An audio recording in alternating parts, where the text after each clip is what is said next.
Oh,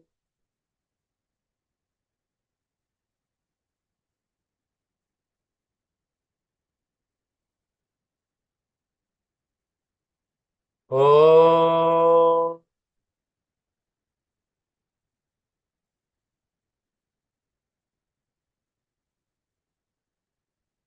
Om Sri Ganeshaya Namaha. Om Sri Saraswatyai Namaha. Om Sri Gurubhyo Namaha. Om Samasta Jana Kalyane Niratam Karunamayam. Namami Chinmayam Devam Sadgurum Brahma Vidwaram. Sadgurum Brahma Vidwaram.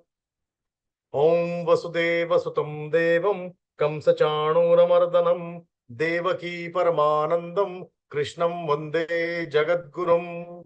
Krishnam Vande Jagadgurum.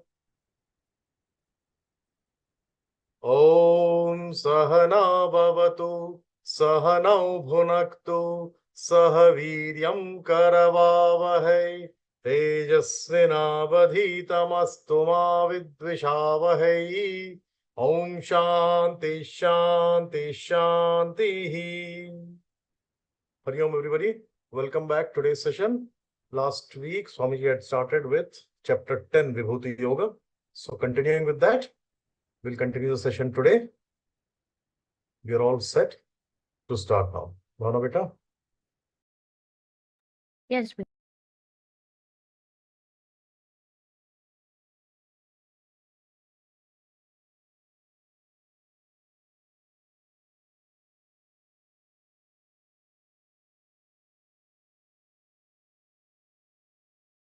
सच्चिदानन्दरूपाय विश्वोत्पत्त्यादिहेतवे तापत्रयविनाशाय श्रीकृष्णाय वयं नुमः। योऽन्तः प्रविश्य मम वाचमिमां प्रसुप्तां सञ्जीवयत्यखिलशक्तिधरस्वधाम्ना अन्यांश्च हस्तचरणश्रवणत्वगादीन् प्राणान्नमो भगवते पुरुषाय तुभ्यम्। प्राणान्नमो भगवते पुरुषाय तुभ्यम्। Hari Om. So in 10th chapter, Bhagavan Krishna starts his lecture, discourse. And this chapter is being titled as what? Vibhuti Yoga. Because you are very dear to me, Priyamanaya, who are very delighted even to listen to me, Vakshyami Hitakamyaya, I will speak for your welfare. And we saw that Bhagavan in the Name Vidussuraganaha Prabhom Namaharshaya. Maharshis, Suraganas, the gods and hosts of gods, they cannot know me because I am Adihi Sarabhutanam. I am beyond. I am the cause of everything. So I am that. So it is not easy to know me. It's very difficult because I am very subject. You can become me, but you cannot know me objectively.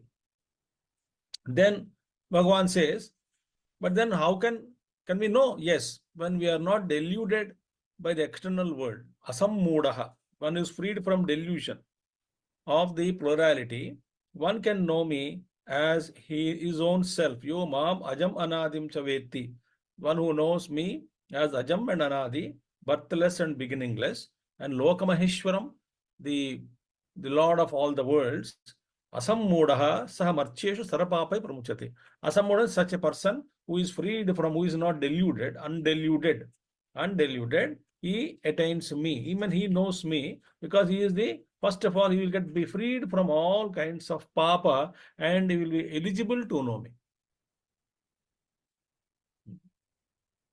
And he, eligible to know me means papa, the moment all sins are removed, he awakens to the truth. When he knows, so after knowing Paramatma only, all the vasanas get exhausted. Having said this much, in the 4th verse, Bhagavan continues. Now, in this chapter, we saw two important things last time. The one is transcendental and immanent. These two words are very important.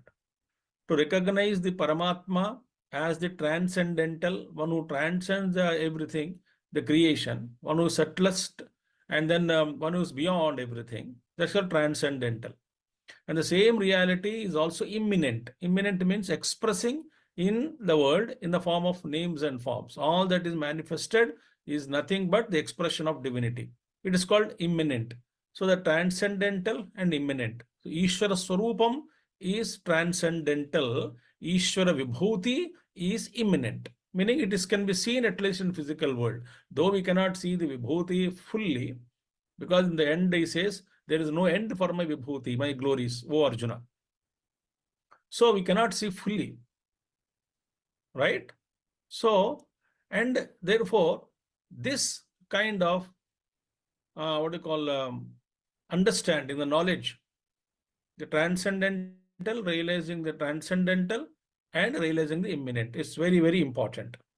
So, one who knows Paramatma, both as transcendental and immanent, he alone is freed and realized. So, therefore, this chapter deals with the Paramatma who is transcendental and how he is expressing in this world as different names and forms. That's called Vibhuti. So these two are to be taught. Now in this, the Lord first enumerates how he is expressing in the inner world, in the thought world, what all are the inner things in the at the Antakarana level, but in our subtle personality, the different kinds of thoughts that they express. So he is also, it's also Antar Vibhuti of the Paramatma. He is expressing in all this through bhavas. Many, many bhavas he is expressing. In the outer world, he is expressing as different names and forms. So now in the fourth and fifth verse, we will chant together to understand the expression of the Lord within us in the thought world. So what he says, Buddhir-jnanam-asammohaha Kshama satyam damashamaha Sukam dukkam bhavo bhavaha Bhayam cha bhayameva cha Ahimsa samata tushtihi Tapodanam yasho yashaha Bhavanti bhava bhutanam Matta eva pruthakvidaha buddhirjnanamassammohaha kshama satyam damashyamaha sukam dukkam bhavo bhavo bhayam cha bhayameva cha ahimsa samata tushtihi tapodanam yasho yashaha bhavanti bhava bhutanam Matta eva pruthak vidhaha. All these bhavas, qualities. So now, what are they? Many, many qualities are enumerated by Bhagavan Krishna. How he is expressing in the inner world. All these things spring from him alone. The source of all the the thoughts that we have inside, they're all the source is only same Paramatma. So what he says now? The first one, buddhi. First one is buddhi, intelligence or intellect. Intellect, buddhi. A very discriminative faculty. Here, I would like to talk something since I got this opportunity now today, because Bhagavan is enumerating these qualities, buddhi, etc. Buddhi, in Bhagavatam, we come across a shloka. Buddhi is influenced. Our buddhi is influenced by many, many things in the world outside. Whatever it has impact on buddhi. Actually, when we see actually in this world, whatever we see in this world, notice it. Everything in a way or the other, it influences our intellect. This is the very, very important to know. Somehow or the other, everything is influencing our intellect. So what are all they in Bhagavatam? There's a beautiful shloka where the certain things are enumerated, how these things have their own say on the intellect. What are they? Let us see now. First one is what? Buddhi mein, what are all the influences that we recognize that the buddhis are influenced? So we see in that Bhagavatam 11th canto, we see that. What is that now? First one is Agama. You can count. 10 influences are there. First one, Buddhi, our Buddhi is influenced by what? Agama. So what kind of scriptures that you follow? So our Buddhi is colored by the Siddhantas, the knowledge, what kind of books we read, what kind of thoughts we are exposed to. Our Buddhi is colored by or influenced by Agama. That is Shastras. Second one is Apaha. Meaning Adi Bhautika Shuddhi. Shuddhi of parents. Apaha. That is what has said. Adi Bhautika Shuddhi of parents. So parents' habits are pure. So when we take birth, their habits are also, their kind of that influence is on the child. Buddhi is colored by them. I heard long back, one in Purana, in some Bhagavad Puran में किसी एक संत थे, ये कुछ अपना प्रवचन दे रहे थे भागवत. तो I heard long back.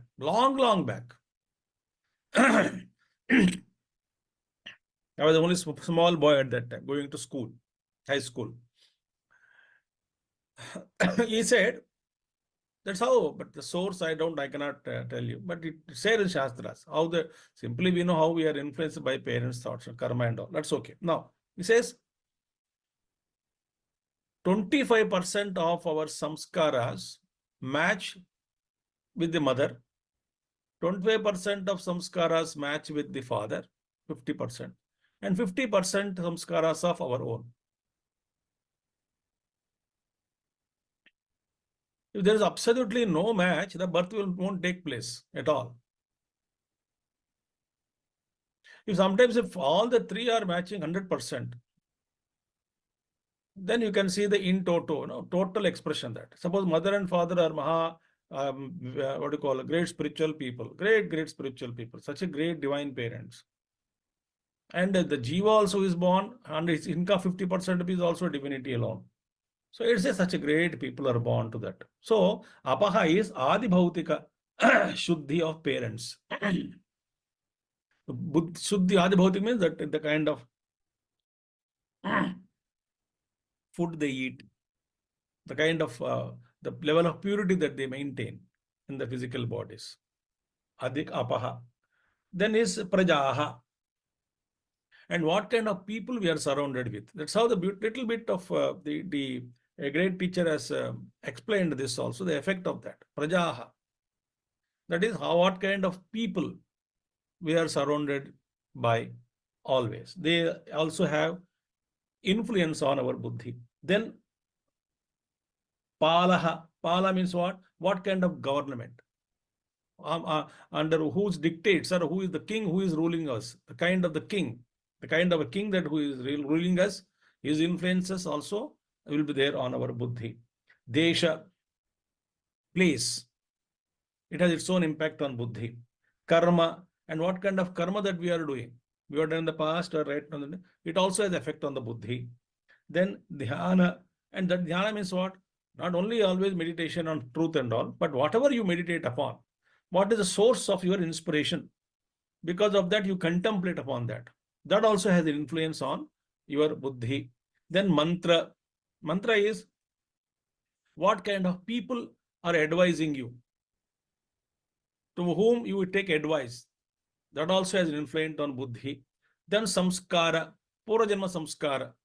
The samskaras are the seeds of our personality, the tendencies with which we are born. So all these 10 things determine our buddhi. So what is that?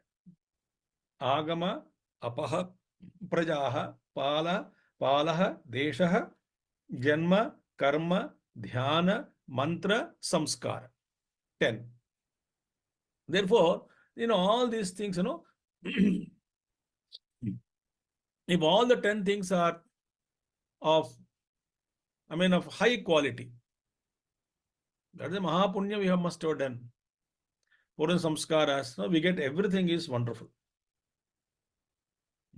Kind of people around us, the kind of karma that is prompted by buddhi to do. So everything is so fantastic. Everything falls in right place. So buddhi, that buddhi inside as intellect, it is an expression of the Lord. That we have to protect it. Buddhi. Our buddhi should not be corrupted, adulterated. For which we have to try for it. Buddhi. Then jnanam. Jnanam. Jnanam is what? Wisdom. Wisdom. So Narayana only is expressing all these things. He says, Bhutana mattaye. All these things are born from me alone. So these bhavas, these all various bhavas, all the qualities are all born from me alone, of different kinds. So and end he says, so buddhihi jnanam, then asammoha. Asammoha means what? No question of confusion. Very clear, crystal clear. Absence of confusion. No illusion, non-illusion, as Gurudev translated it. Asammoha, kshama, forgiveness, satyam, truthfulness. Truthfulness is that which we speak truth. A lot of things are there. So Rutam and Satyam. Rutam is Yatha Shastram, whatever Shastra speaks, understanding it as it is, and translating that wisdom, that understanding in practice is called Satyam. So Satyam is the living, living the values and virtues, living the values, truthful practice it is called, truthfulness. Satyam. Damaha, Indriya Nigraham. Dama, ability to control all the sense organs. Shamaha, Bhavana is called. Shama is mind control. Mano Nigraha. Sukham and Dukkham, which we know. Joy and sorrows, or happiness and sorrow, pain. And Bhavaha and Abhavaha, both existence and non-existence. Bhava means existence, and existence of everything, and non-existence of the thought, both. Appearance and disappearance, you can say. Bhaya, fear, and also abhayam, fearlessness. All these qualities, plus ahimsa, non-injury, samata, tamatvam, equanimity, balance, tushtihi, tushti means contentment, trupti. Then tapaha, austerity. They're all bhavas.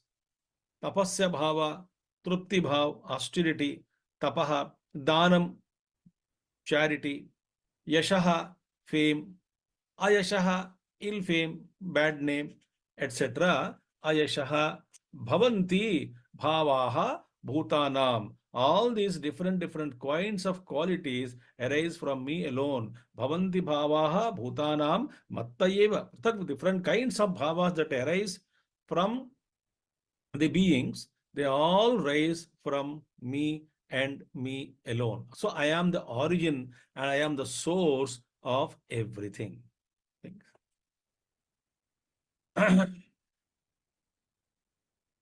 So all these things are what? All these things are born from Paramatma only. Bhagavan Krishna says, I am the source of everything.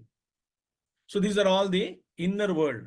Antar prapancham. Bahya prapancham will come exhaustively. Where Bahya prapancham, external world, it is easy for us to discover. These bhavas are, we must become internally alert. Awaken to that, the presence of the bhavas, the thoughts inside. What kind of thoughts are going on? So understand the source of everything is Paramatma only. Actually, remember one thing.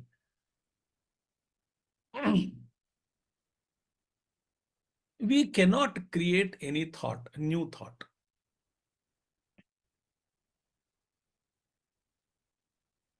Because we only claim it as new. We may, that thought, what we get, It is already existing in the cosmos.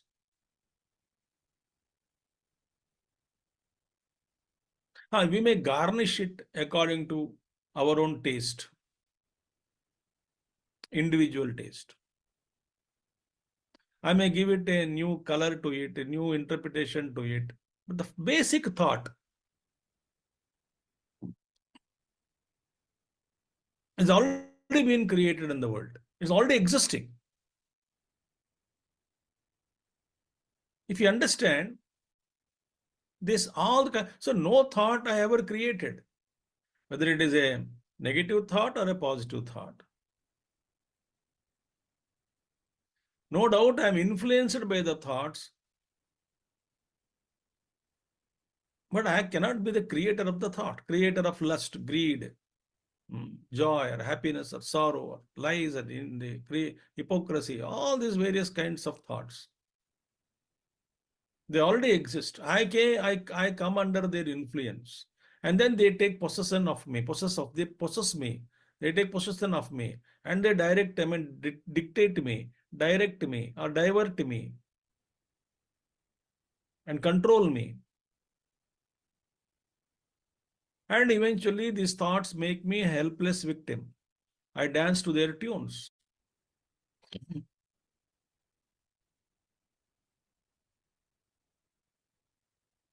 Then I feel that I have created these thoughts. I am the author of the thoughts.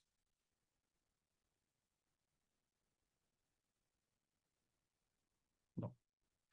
I claim ownership of it. When it passes through my mental cosmos, my mental little cosmos, when the thought passing through, I claim ownership of it. It is mine.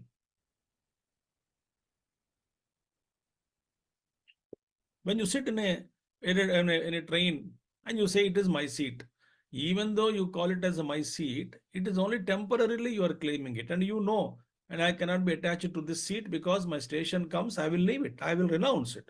The seat may be very, very comfortable, very beautiful. Oh, Vande Bharat train, executive chair car, excellent. So comfortable, rotatable, oh, this, that, and excellent. But when your station comes, you have to get down. No? So you know that this thought has come, this chair as I'm sitting there, it's not permanent. So they eventually have to give up. So how can I claim ownership on it? I may say it is mine as long as I am using it. Where is your seat number 22? I can say it. But it cannot be mine. I cannot possess it. If you understand, as long as they are passing through or gurgling or wandering or stuck up some thoughts or holding on to or glued to me in my own mental cosmos, that thoughts, all those thoughts which are in my vicinity, I claim them as to be mine.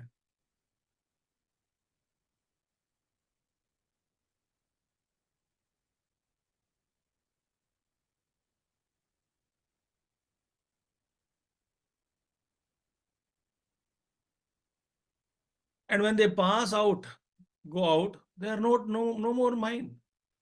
When they cross, they cannot influence me. They can influence me only when they enter into my arena.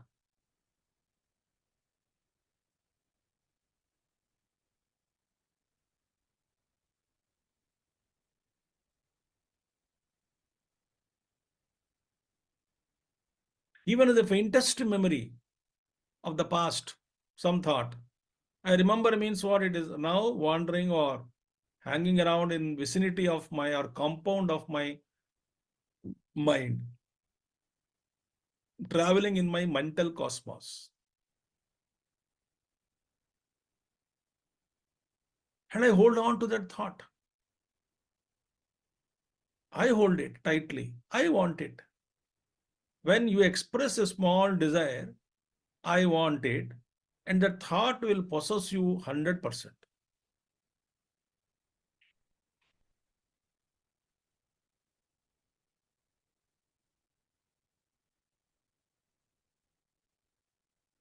Oh, I want you to, for my entertainment only, I allowed you. So little room you give to the thought completely occupies us. We become victims of the thought. And even though it is all good thoughts only, so I start reveling in the good thoughts, but reveling only, I'm unable to go beyond the thought. So in a way, I am also a bondage, though it is called as somebody is bound by golden chain, but it is a bondage only still. Therefore, as Ramakrishna Paramahamsa says, when a thorn is there, stuck in pierced in your feet, you get another good thorn. That we become, why you are calling it as good, it is also a thorn, but that thorn is helping me to remove in the origin the thorn which was stuck in my foot. So I sit on the ground, took the other thorn, remove the thorn which was gone into my stuck in the skin, stuck there. I remove it, and afterwards I throw both. Fantastic example. I don't keep other thorn with me. Oh, there is no sentimental also value also I don't give. It was having a value. Till what? Till that other thorn is brought out. When other thorn was brought out, taken out, and these two thoughts are thrown away.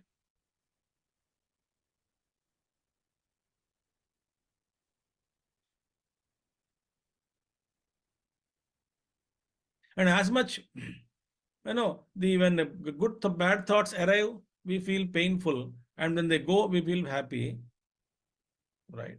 But in good thoughts, when they arrive, we don't feel painful, we feel happy. But when they go, we feel unhappy. That means the happiness and joy just reversed. With a thought, a bad thought arrives, pain, goes, joy. Good thoughts arrives, joy, goes, pain. Pain and joy just alternate. Reverse हो गया.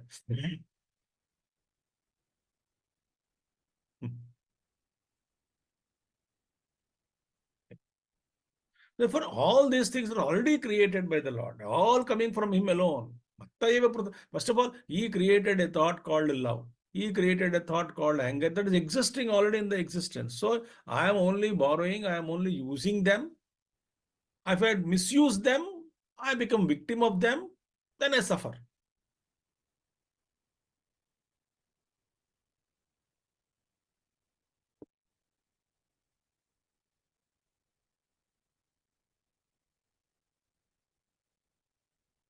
It's a vehicle. It's like a vehicle. Vehicle I need. If I use it properly, whenever I want, I will use it. When I don't want, I drop it, park it outside. I don't take the car and bike in the bedroom. No, they have no place. They're parked outside.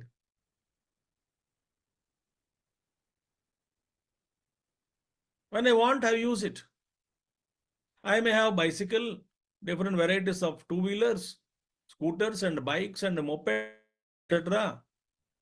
Plus different varieties of cars, a bigger car, smaller car, etc., battery car, etc. So I have all the things are parked in my compound. When I go out, I take what that particular time, what vehicle is required, I take out and use it and bring it back and park it. When I go into my room, I am not carrying any of those vehicles. Is it not? Similarly, a great Mahatma parks all these thoughts required for survival, for transactions. Yes, when anger is necessary to show, but not to be angry. If required anger can be shown, it is a drama. It works, but you are not affected by your own anger.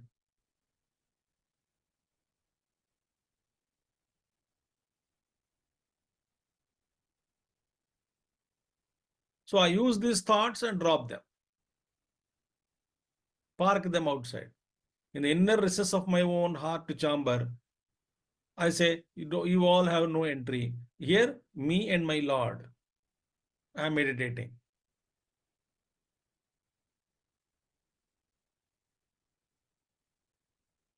All the thoughts who created? Bhagavan says, I have alone created.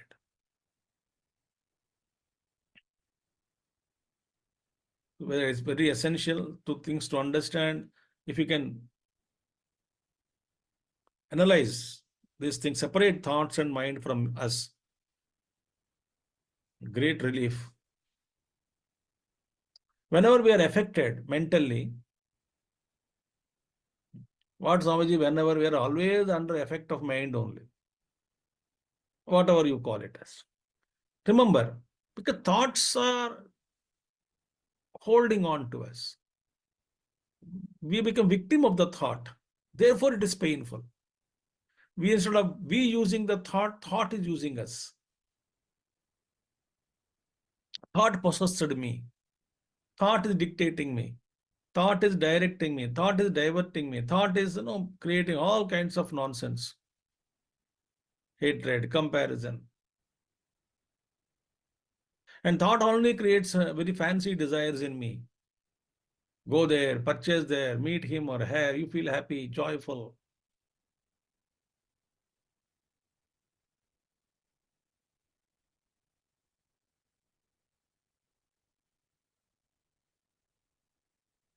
But I did not create any thought. They're all there in the creation. I have to use them. If you can understand this, it's a very beautiful point.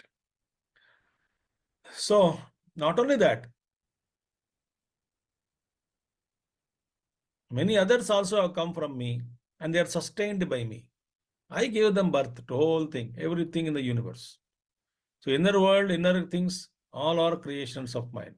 Outer things, imminent in imminent world, which is seen, all are created creations of me only, mine only. महर्षयः सप्त पूर्वे चत्वारो मनवस्तथा मद्भावा मानसा जाता येषां लोक इमाः प्रजाः महर्षयः सप्त पूर्वे चत्वारो मनवस्तथा मद्भावा मानसा जाता येषां लोक इमाः प्रजाः Maharshaya Sapta Purve Sapta Rishis. Sapta Rishis, we saw their names. So many names are there. Sets of Maharshis. It doesn't matter any set, you take 7 names. Gurudev gave this here. 3 sets are given in the commentary.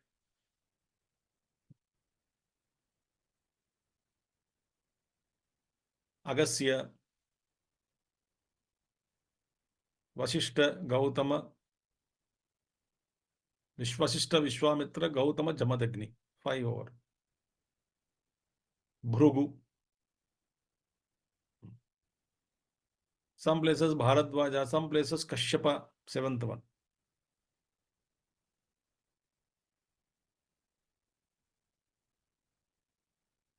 Either way, you can take 7 Rishis, Sapta Rishis, Maharshaya Sapta Purve.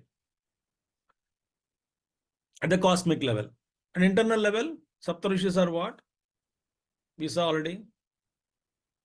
That 7 is, principles are what? 1 is the Ahankara, that Mahatattvam, Ahankaram, and Panchatanmatras at the cosmic level.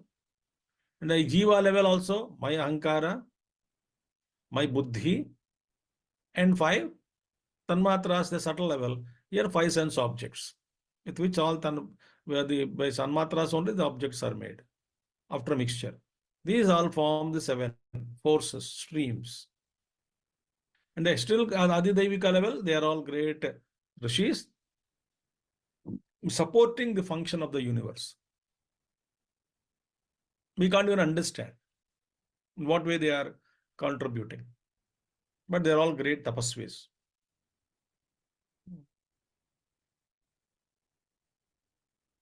Anyway, 7 great rishis, Sapta rishis, Purve, and they, Maharsha Saptaha, Purve Chatvaraha, and the ancient 4, Purve, the 4, Chatvaraha, the ancient one, ancient 4. Who are they? Sanaka, Sanandana, Sanat Kumara, Sanat Sujata. Sanaka, Sanandana, Sanat Kumara, Sanat Sujata.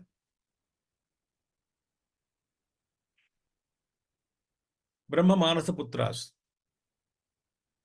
They are the primary emanations from the Brahma, Chaturmukha Brahma,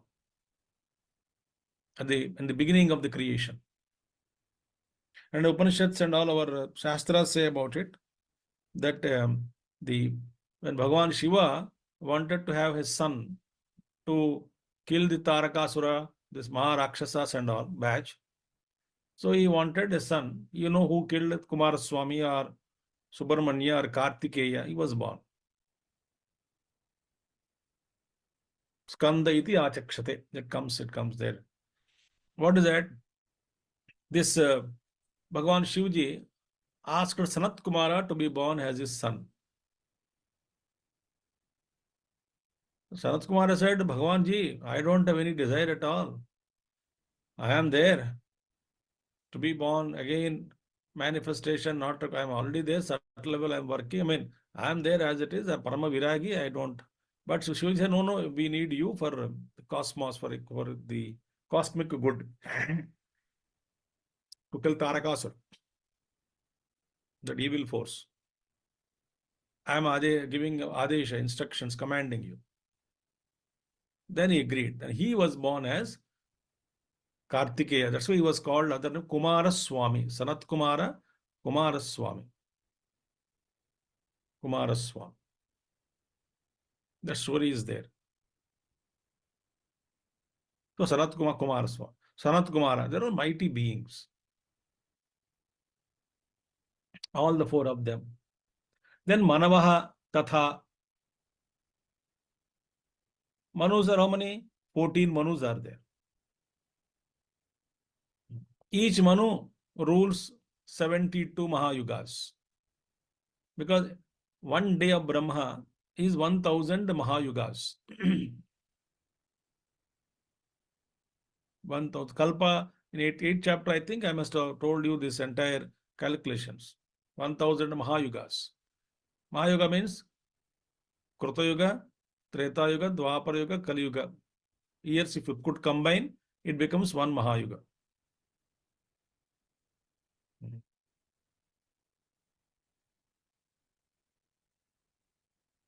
So in these Mahayugas, each Kali Yuga is 4,32,000.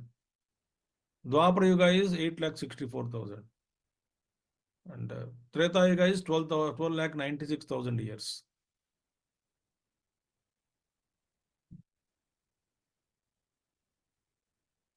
And 1728.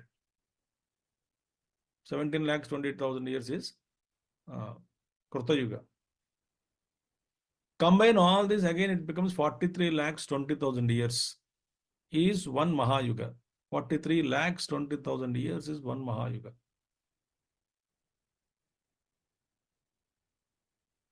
As per Purana calculations. Such 1000 Mahayugas is one day of Brahma, morning till evening. All these Madbhavaha, Manasa Jataha. All this, that Kalpa, huge, one Mahayuga. 7,000 Mahayugas is one night. Same amount of time Brahma just sleeps. So that 1000 Mahayugas are divided into 14. So 14 Manus rule the day of Brahma. Now Vaivasata Manu is ruling us.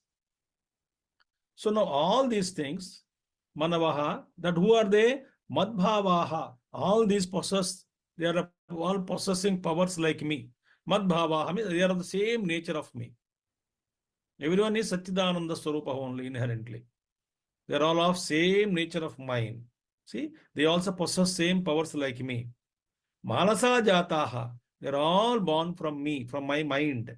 Jata, Manasa Jata, me from me, Brahmaji born, and from Brahmaji, all of them are born. Ultimately, they are all born from me only.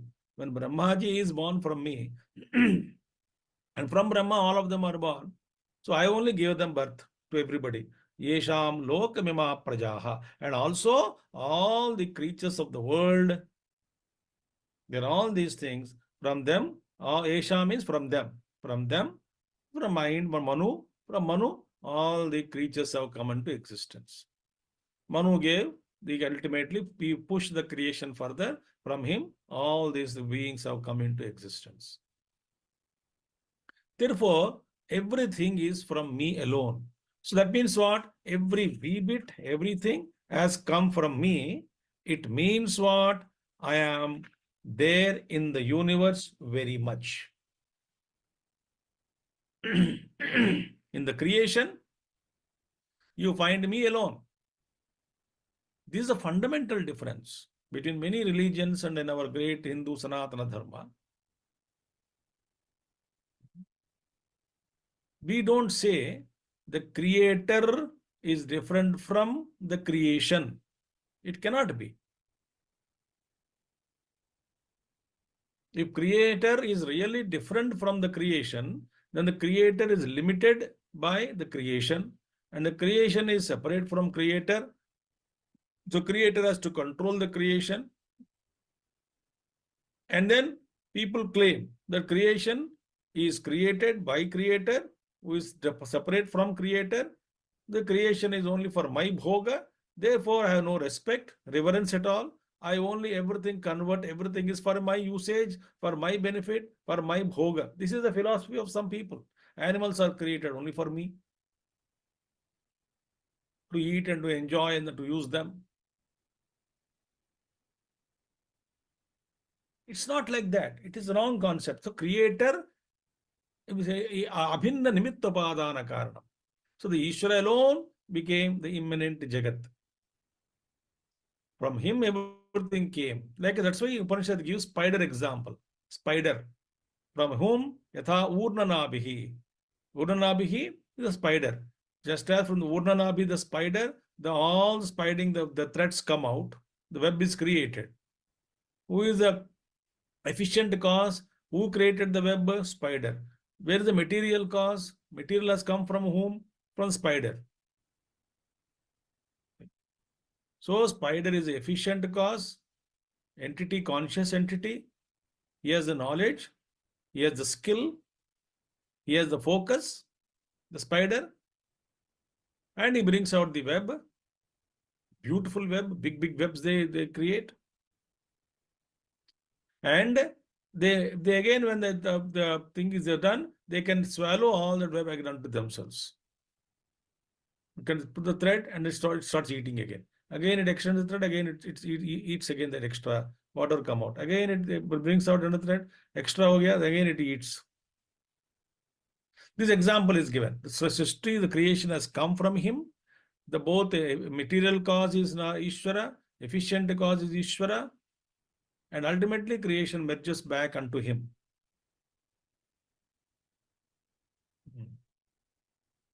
Now, this is called this expression is used now. The technical words are used as yoga and vibhuti. These two words are used. Then Bhagavan Krishna explains so beautifully this now. Yeta etam vibhutim yogam cha mama yo veti tattvataha so vikampena yogena yujyate natra samshayaha yetam vibhutim yogam cha mama yo veti tattvataha so vikampena yogena yujyate natra samshayaha yetam vibhutim yogam cha mama yo veti tattvataha. Now this is called both. This is my glory. How? The one who knows this what? The both my vibhuti, manifestations, and yoga sthiti of mine, both. So everything has its yoga sthiti and vibhuti sthiti. Everything has transcendental its own state, in its own state, and its expression. So what is it now? Yoga and vibhuti. We can see certain examples now here. Now see, for example, H2O, water molecule. H2O is yoga sthiti.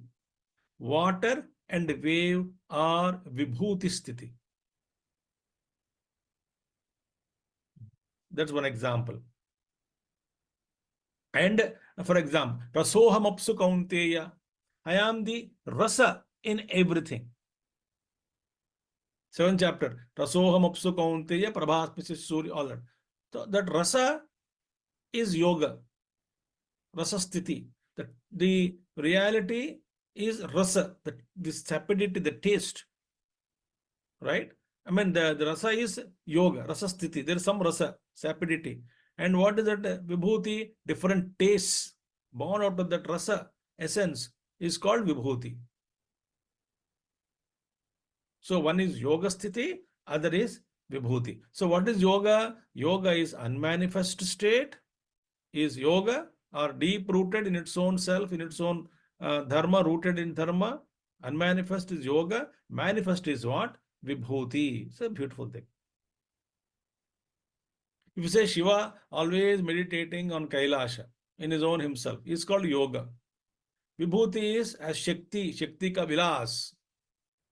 He is Vibhuti. So Shiva in himself meditating is yoga, and Shiva himself, mother only, mother expression of same expression. So as mother, she creates Shakti is Vibhuti of his. Shiva's Vibhuti. And as Gandha, Tanmat, Gandha, the smell is yoga, and we on earth, and as sorry, Gandha is, and expression of that is called earth Prithvi, because yeah, Prithvi ka gun kya hai? Gandha. So Gandha is a Vibhuti, yoga, where Vibhuti can be seen Gandha in earth. Akash ka gun kya hai? Shabd. Sound is the quality of space. Touch is the quality of air. Form is the quality of fire. Taste is the quality of water. If there is no saliva on the tongue, you cannot taste anything. Taste means there should be some rasa tattva is there, rasa, water. Gandha, Prithvi ka gun hai. So Gandha is yoga sthiti, Prithvi is vibhuti sthiti. So therefore, everywhere, yoga is what? Avyaktam, man-manifest. Karanam, the causal condition of everything is called yoga sthiti. In that yoga, there is no vikalpa. There is no modification there. It's just existing. Nirvikalpa sthiti is yoga. And opposite is vibhuti. So for avyakta, vyaktam. Then what he says now? Vibhutim yogam cha mama yoveti. Then for karanam is yoga sthiti. Karyam is karanam. Karyam is vibhuti. Cause is yoga. Effect is vibhuti, the expression, the glory manifested. No vikalpas, no changes in that yoga sthiti. Full of changes and variety is called savikalpa. Nirvikalpa, savikalpa. So in short, unmanifest is yoga, manifest is called vibhuti. So everything has got these two things. One is two dimensions. One is the yoga sthiti, other is vibhuti sthiti. Therefore, yetam vibhutim yogam cha mama yo veti tattvataha. Tattvata means in essence, comprehending the truth fully as it is, in essence. So yoga sthiti of Paramatma, vibhuti of Paramatma. Paramatma in yoga sthiti, Paramatma as vibhuti, as expression. Paramatma in unmanifest in as essence, and essence manifested in names and forms, or as bhavas, many qualities or thoughts, etc. in the internal world. All these things are, if you know these two together, vibhuti and yoga. Yoga is and yoga power, that is the unmanifest, the potential, you can say, and kinetic energy is transcendental or immanent. So not transcendental. Kinetic is immanent and yoga is transcendental. Potential is yoga sthiti, and kinetism, kinetic energy, kinetic expression is vibhuti expression. So these two are there in everywhere. So whoever knows this truth of both by that macrocosm, yoga sthiti of my being, the transcendental and immanent, tattvataha, in essence, essence is pervading all these things. The essence is me, O Arjuna, saha avikampena yogena. And then is what? Is established in what? Avikampa yoga, tremorless yoga. He's not shaken. He's just not shaken. It's all gold. See, for example, if I come to your house, if don't worry now, if and you wanted to present me something, suppose gold, half a kilo gold, don't worry, example only. No, half a kilo gold. So now you said, half a kilo gold, Swamiji, I am gifting to ashram. Most welcome. Now you can use it for your own ashram work, etc. Yes, very good. Thank you very much. Now, but then the person donor, you said to me, no, but that gold is not in the biscuit form, but it is in the form of small pieces. And collectively, it is half a kilo. Would you mind? I don't mind. I don't mind. But I see, but gold is there different ornaments type mein hai. Together it is called half a kilo. See, I don't mind because I see essence. Essence behind all these ornaments and tukadas and small grams, small milligrams or grams, and then are small 10 grams or 20 grams, 30. But collectively you brought and is equal to half a kilo. That's good, no? Then I understood the essence. So I'm not carried away by emotionalism, sentimentalism, by the shape and size, etc. So I see the total gold. Similarly, when I train my mind to see him alone as everything, so he alone manifests in one form, withdraws that form, and he expresses as something else. Again, he withdraws that expression. Change is happening. And of change of objects, change of people born and die. So this is all one essence, the waves, we are at the seashore, waves are changing their shapes and sizes. In general, waves are, but then every wave is different.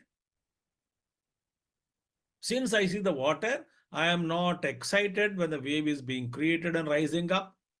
And I am not disappointed when the wave is coming down and dying away. I just enjoy as it is. The change in the ocean as it is, I enjoy.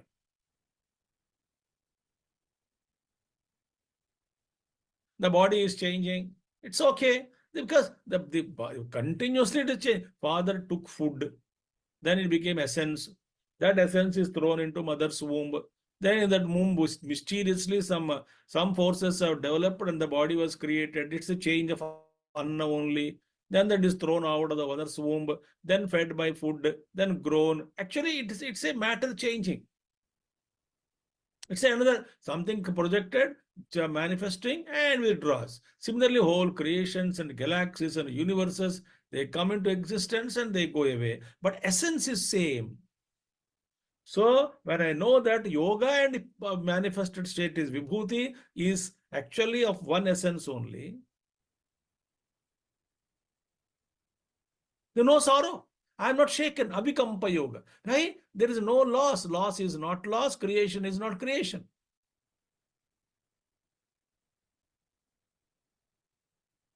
What you call creation is not a creation. It's only it's a previous change, previous state changed and presented into another form. So the thing is not lost. Actually, nothing can be lost. In essence, it is existing. That is what Bhagavan Krishna told Arjuna. In essence, they're all there, my dear.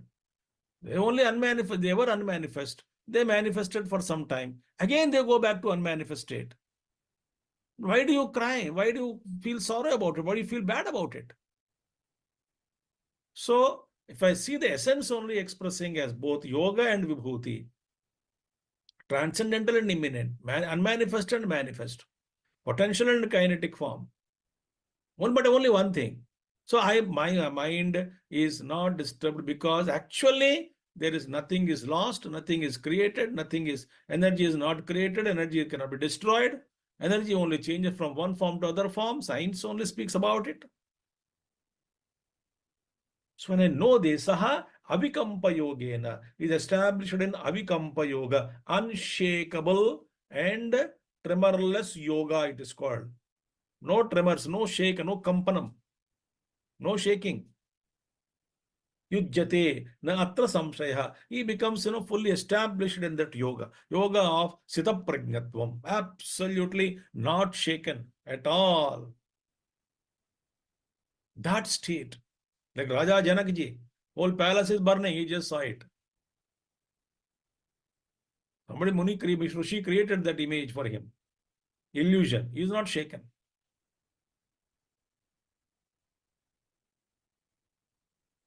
Why? They see everything is, essence is same, as that indestructible.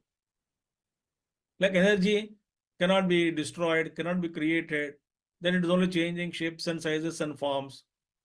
When I know that, then I am not worried that anything is being lost. Nothing is lost.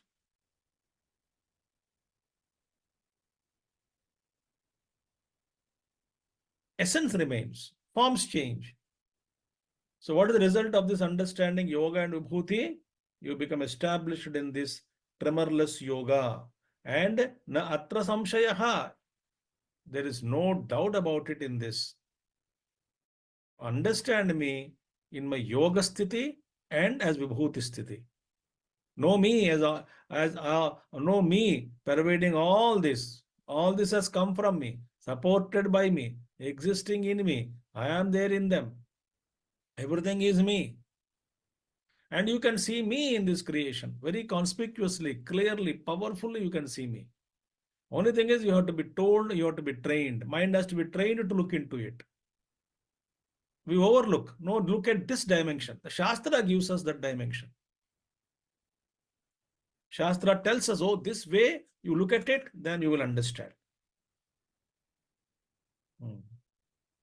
So, more about it in the next class, we shall see from 8th verse onwards. Thank you very much. Om Purnamadah Purnamidam Purnat Purnamudachyate Purnasya Purnamadaya Purnamevavashishyate Om Shanti Shanti Shanti Arihi Om Sri Gurubhyo Namaha Arihi Om Sat Gurunath Maharaj Ki Jai. Thank you. Hari Om. Hari Om. Hari Om. Thank you, everybody. Thank you for joining today. And those who are attending our Bhagavad Gita study class Sunday morning, 10 to 11, please join us tomorrow. Thank you so much. Hari Om, everybody. See you tomorrow. Moderator, we can close the session, please. Yes, please.